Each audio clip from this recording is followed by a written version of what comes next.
हाय। तो ये क्वेश्चन पूछा था नीट 2023 के पेपर में, और यहाँ पर हमें बोला है कि इक्विवेलेंट कैपेसिटेंस हमें निकालना है। अभी इक्विवेलेंट कैपेसिटेंस क्या होता है? वो ये होता है कि अगर यहाँ पर मैंने क्या किया है, तीन कैपेसिटर्स यूज़ कर रखे हैं।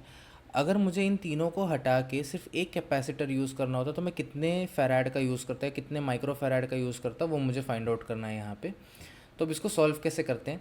तो बचपन में हम लोग ने resistance in series and resistance in parallel पढ़ा था। वहाँ पे हमने क्या पढ़ा था, अगर दो रेजिस्टर सीरीज़ में है, let's say R1 and R2 series में है, तो हम लोग क्या कर सकते थे, simply R S is equals to लिख सकते थे R1 प्लस R2।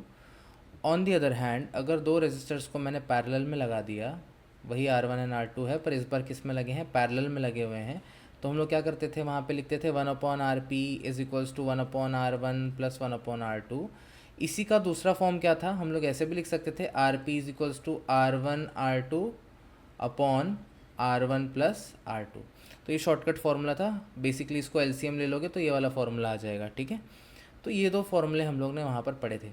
पर जब कैपेसिटर आते हैं तो यहाँ पर थोड़ा उल्टा हो जाता है। अगर दो रेजिस्टर्स पैरेलल लगे हैं तो हम लोग वहाँ पर रेजिस्टेंस के सीरीज़ वाला फार्मूला यूज़ करते हैं। इसका मतलब क्या है, ये दो रेजिस्टर्स पैरेलल लगे हुए हैं तो हम लोग क्या कर देंगे, सिंपली उन दोनों को ऐड कर देंगे। जैसे कि, तो ये सर्किट क्या हो जाएगा, देखो ऐसे हो जाएगा। ये दोनों क्या हो जाएंगे, क्योंकि ये दोनों पैरेलल में लगे हैं तो दोनों सिंपली ऐड हो जाएंगे। तो यहाँ पर 3 + 3 कितना हो जाएगा, 6 माइक्रोफैराड, और बाहर कितना लगा है, 3 माइक्रोफैराड। और कैपेसिटर में ये भी होता है, अगर दो कैपेसिटर सीरीज़ में लग गए तो हम पैरेलल का फॉर्मूला यूज़ कर देते हैं।